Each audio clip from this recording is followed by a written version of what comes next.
Sitharaman serial February 24 இன்றைக்கான எபிசோடில் என்ன நடக்கலாம் அப்படிங்கிறத ரிவ்யூவாக பார்க்கலாங்க. கோர்ட்டுக்கு வந்திருக்கிறது கல்பனா தான் அப்படிங்கிறத சீதா ப்ரூவ் பண்ணிடுறாங்க. அதை கேட்டு ஜட்ஜும் ஆள் மாறாட்டம் பண்ணதுக்காக கல்பனாவை அரெஸ்ட் பண்ணுங்க அப்படின்னு சொல்லிட்டு ஆர்டர் போடுறாங்க. போலீஸ்காரங்களும் கல்பனாவை அரெஸ்ட் பண்ணி கூட்டிகிட்டு போகிறாங்க. சீதா வீட்டு ஆளுங்க எல்லாரும் வெளியே வெயிட் பண்ணிகிட்ருக்காங்க. அப்போ கரெக்டாக நான்சி வெளியே வரவும், எப்படி சீதா அவங்க கல்பனா தான் அப்படிங்கிறத கண்டுபிடிச்ச அப்படின்னு ராம் கேட்க, சீதா சிரிச்சுக்கிட்டே ஃப்ளாஷ்பேக்கில் நடந்த எல்லா விஷயத்தையும் சொல்கிறாங்க. அதாவது கல்பனா முக்காடு போட்டு மரத்துக்கிட்ட நின்று சிகரெட் பிடிச்சிட்ருப்பாங்க. அதை சீதாவும் பார்த்துட்றாங்க. எதுக்காக அர்ச்சனா இப்படி முக்காடு போட்டு நின்றுட்டுருக்காங்க அப்படின்னு மெதுவாக ஒரு சின்ன கல்லை தூக்கி மேலே போட கல்பனா சிகரெட்டும் கையுமா திரும்பி பார்க்குறாங்க. அதுக்கப்புறம் சீதா சத்யா மீரா 2 பேருமே அர்ச்சனாவை பற்றி சொன்னது, அதாவது அர்ச்சனா எப்பவுமே ரொம்ப அறிவோடையும் பேச மாட்டாங்க, அதே சமயம் வெகுளியாகவும் பேச மாட்டாங்க அப்படின்னு மீரா சொல்லியிருப்பாங்க. அம்மா நீங்கள் என்னம்மா இப்போல்லாம் ரொம்ப வித்தியாசமாக நடந்துக்கிறீங்க அப்படின்னு சத்யா சொல்லியிருப்பாங்க. அதையும் யோசிச்சு பார்க்குறாங்க. ஓஹோ, ஆள் மாறாட்டமா வந்திருக்கிறது கல்பனாவா அப்படின்னு சீதாவும் உண்மையை புரிஞ்சுக்கிறாங்க. இதை அப்படியே ஃபேமிலி மெம்பர்ஸ் எல்லார் முன்னாடியும் சொல்கிறாங்க. அதை கேட்டு நான்சி ஷாக் ஆகுறாங்க. அதுக்கப்புறம் அங்கேருந்து கிளம்பிடுறாங்க. சீதா பேசாமல் ராம் ஐபிஎஸ்க்கு படித்ததுக்கு பதிலாக நீ படிச்சிருக்கலாம், ரொம்ப கெட்டிக்கார பொண்ணு தான் நீ அப்படின்னு சேது பாராட்டவும், ஆமாம் சம்பந்தி நானும் படிக்க தான் சொன்னேன், எங்கே படித்தா அப்படின்னு ராஜசேகரன் சொல்ல எல்லாரும் சிரிச்சுக்கிட்டு இருக்காங்க. அதுக்கப்புறம் எல்லாருமா சேர்ந்து வீட்டுக்கு போகிறாங்க. அர்ச்சனாவை எப்படி கண்டுபிடிக்கிறது, அவங்க எங்கே இருக்காங்க அப்படின்னு எல்லாரும் யோசிச்சுருக்காங்க. அப்போ சுபாஷ், அர்ச்சனா இல்லாமல் நான் வீட்டுக்குள்ளேயே வரமாட்டேன், எனக்கு அர்ச்சனாவை இப்போ பார்த்தே ஆகணும் ராம், அர்ச்சனாவை எப்படியாவது கண்டுபிடிச்சி கொடு ராம் அப்படின்னு சுபாஷ் சொல்ல, ராம் ஆமாம் ராம், உடனே அர்ச்சனாவை தேடி கண்டுபிடிச்சாகணும் அப்படின்னு சேது சொல்லிகிட்ருக்க, சரிப்பா அதுக்கு ஸ்பெஷல் டீமை அரேஞ்ச் பண்ணணும், அது மட்டும் இல்லாமல் முதல்ல அந்த கல்பனா கிட்ட அர்ச்சனா எங்கே இருக்காங்கன்னு சொல்லி விசாரிக்கணும் அப்படின்னு ஒரு பக்கம் பேசிகிட்டு இருக்காங்க. இன்னொரு பக்கம் நான்சி அர்ச்சனா கூட இருக்கிற ரவுடிங்களுக்கு கால் பண்ணுறாங்க. ஃபோனை அர்ச்சனா கிட்ட கொடு அப்படின்னு சொல்லவும், நான் பேச மாட்டேங்கிறாங்க அர்ச்சனா, கொடு ஸ்பீக்கரில் போடு அப்படின்னு நான்சி சொல்லவும் ஸ்பீக்கரில் போட்டு ஃபோனை வச்சிடுறாங்க. இங்கே பாரு அர்ச்சனா, கல்பனாவை ஆள் மாறாட்ட கேஸில் 3 மாதம் அரெஸ்ட் பண்ணிட்டாங்க, அதனால் நான் சொல்கிறது கேட்டு வெளியே வண்டி நிற்குது, அதில் ஏறி பேசாமல் வீட்டுக்கு போயிரு அப்படின்னு நான்சி சொல்லவும் அர்ச்சனா அப்படியே சைலண்ட்டாகவே இருக்காங்க. என்ன நான் சொல்கிறது புரியுதா, இதில் எக்காரணத்துக்கு ஒன்றும் என் பேர் வெளியே வரக்கூடாது, உன்னை யார் கடத்தினாங்கன்னு கேட்டால் கல்பனா தான் கடத்தினான்னு சொல்லணும், சரியா அப்படின்னு நான்சி சொல்ல, ஃப்ராடு நீயும் தானே சேர்ந்து என்ன கடத்தின, நான் எதுக்காக கல்பனாவை மட்டும் சொல்லணும், உன்னையும் சேர்த்து தான் சொல்லுவேன் அப்படின்னு அர்ச்சனா சொல்ல, சரி சொல்லு தாராளமாக சொல்லு, ஆனால் நீயும் கல்பனாவும் சேர்ந்து பேசின வாய்ஸ் ரெக்கார்டு என்கிட்ட இருக்குது, மகாவை யார் கொலை பண்ணாங்க, எப்படி கொலை பண்ணாங்க அப்படிங்கிறத பற்றியெல்லாம் நீங்கள் பேசுனீங்களே, அது எல்லா ரெக்கார்டும் என்கிட்ட இருக்குது, நீ சொன்னால் நானும் இதை காட்டிட்டு போகிறேன் அப்படின்னு நான்சி சொல்ல, சரி கல்பனா தான் என்ன கடத்தினானே சொல்லிடுறேன் அப்படின்னு சொல்லிட்டு அர்ச்சனாவும் அவங்க சொன்ன மாதிரியே வெளியே இருக்கிற ஒரு வண்டியை பிடிச்சி வீட்டுக்கு போயிடுறாங்க.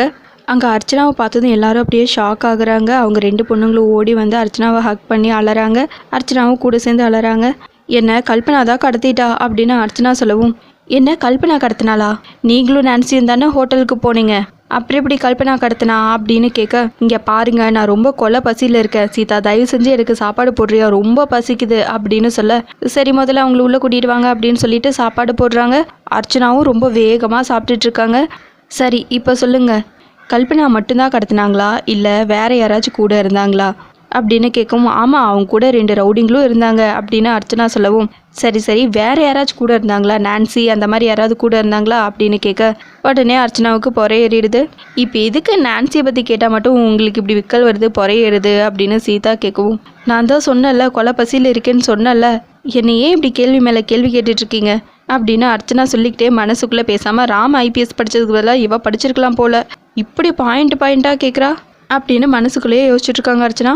திருப்பி நான்சியும், நீங்களும் தானே வெளியே போனீங்க, அப்புறம் எப்படி உங்களை கடத்தினாங்க, பகலில் கடத்தினாங்களா நைட்டில் கடத்தினாங்களா, யார் கூட இருந்தாங்க, எங்கே போனீங்க இப்படின்னு லைனாக ஒவ்வொரு கேள்வியாக மீராவும் சீதாவும் மாற்றி கேட்டுட்ருக்க, தயவு செஞ்சு என்னை சாப்பிட விடுங்க முதல்ல, அவ்வளோ பசியில் இருக்கேண்ணா அப்படின்னு அர்ச்சனா சொல்லவும், சரி வாங்க போகலாங்க்கா அப்படின்னு சொல்லிட்டு சீதா மீரா 2 பேரும் அங்கேருந்து கிளம்பிடுறாங்க. சாப்பிட்டு முடிச்சுட்டு நாங்கள் திரும்ப கேட்குறோம் அப்படின்னு சொல்லிட்டு போகும். அர்ச்சனா அப்படியே யோசிச்சுக்கிட்டே சாப்பிட்டுட்ருக்காங்க. அதுக்கப்புறம் மொத்த ஃபேமிலியும் கூடி நின்று நான்சி எப்படி இந்த வீட்டிலேருந்து அனுப்பலாம் அப்படின்னு சொல்லிட்டு பிளான் பண்ணிகிட்ருக்காங்க. அந்த நான்சி கண்டிப்பாக இந்த வீட்டில் இருக்கக்கூடாது, அப்படி மட்டும் இருந்துட்டாங்கன்னா இந்த வீடே 2ஆக போயிடும், அவங்க எதுக்காக இங்கே இருக்கணும், அவங்களுக்கும் இந்த குடும்பத்துக்கும் என்ன சம்மந்தம், ஏதோ மகாவோட தங்கச்சியாக இருக்க போய் இந்த வீட்டில் இருந்தாங்க, ஓகே இதுக்கு மேலேயும் எதுக்கு இருக்கணும், அப்படின்னு மாற்றி மாற்றி ஒவ்வொருத்தரும் ஒவ்வொன்றும் சொல்லிட்டு இருக்கா. ராம் உடனே ஆமாம், நம்ம அவங்கள சித்தின்னு கூப்பிட்டாலும் அவங்க அது ஏற்றுக்கிறது இல்லை, எல்லாரும் நான்சின்னு தான் கூப்பிடணுமா, முதல்ல நான்சியை வீட்டை விட்டு அனுப்பிச்சிடணும் அப்படின்னு எல்லாரும் பேசிட்டு இருக்காங்க. கரெக்டாக நான்சியும் வந்துடுறாங்க. அதுக்கு முன்னாடியே அர்ச்சனா மாடியிலேருந்து கீழே வராங்க. அவங்கக்கிட்ட நான்சியை பற்றி விசாரிக்கிறாங்க. அவங்க எதுவுமே தெரியாத மாதிரியே ரியாக்ட் பண்ணுறாங்க. கல்பனா தான் என்னை கடத்தினாங்க அப்படின்னு அடித்து சொல்கிறாங்க. நான்சி கூட இருந்தாங்களான்னு கேட்க ஆமாம், நான்சியும் கல்பனாவும் சேர்ந்து தான் என்னை கடத்தினாங்க. போதுமா, உங்களுக்கு இந்த பதில் தான் வேணுமா? நான் தான் திரும்ப திரும்ப சொல்கிறேன்ல, கல்பனா தான் கடத்தினானே, அதை விட்டுட்டு சும்மா நான்சி கூட இருந்தாலான்னு கேட்டுகிட்டே இருக்கீங்க அப்படின்னு அர்ச்சனா கோவமாக பேச அந்த டாபிக் அதோட விட்டுட்டு நான்சியை வீட்டை விட்டு அனுப்புகிற விஷயத்தை பற்றி பேசுகிறாங்க. நான்சியை பார்த்ததுமே எல்லாரும் அப்படியே சைலண்ட்டாக இருக்காங்க. சீதாவை பார்த்ததும் நான்சி, கங்க்ராச்சுலேஷன்ஸ் சீதா, எப்படியோ நீ கொலை பண்ணலன்னு சொல்லிட்டு இந்த கேஸ்லேருந்து உன்னை ரிலீஸ் பண்ணிட்டாங்க. ஆனால் ஒரே ஒரு கோர்ட் மட்டும்தான் இருக்கா என்ன, இல்லை ஒரே ஒரு ஜட்ஜு மட்டும்தான் இருக்காங்களா? இன்னும் ஹை கோர்ட் இருக்குது, சுப்ரீம் கோர்ட் இருக்குது, நிறைய கோர்ட் இருக்குது, நிறைய ஜட்ஜஸும் இருக்காங்க.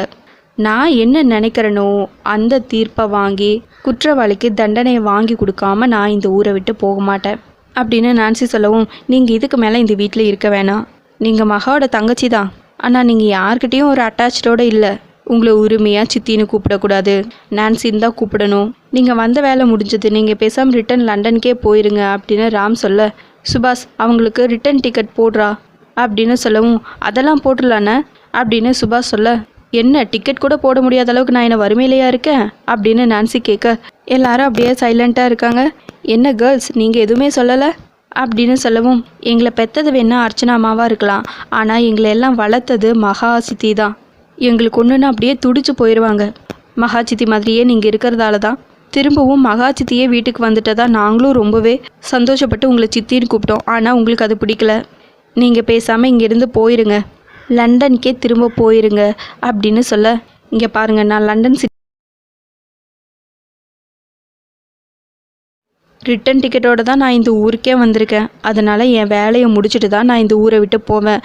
செல்வி முதல்ல ஒரு காஃபி போடு அப்படின்னு சொல்லிட்டு அங்கேருந்து நான்சி கிளம்பி போயிடுறாங்க. எல்லாரும் பயங்கரமான ஷாக்கோடு இருக்காங்க, எப்படிடா இவங்கள வீட்டை விட்டு விரட்டுறதுன்னு. அதோட எபிசோடையும் முடிச்சிருக்காங்க. உங்களுக்கு இந்த வீடியோ பிடிச்சிருந்தா லைக் அண்ட் சப்ஸ்கிரைப் பண்ணி நம்ம சேனல் சப்போர்ட் பண்ணுங்கள். தேங்க்யூ.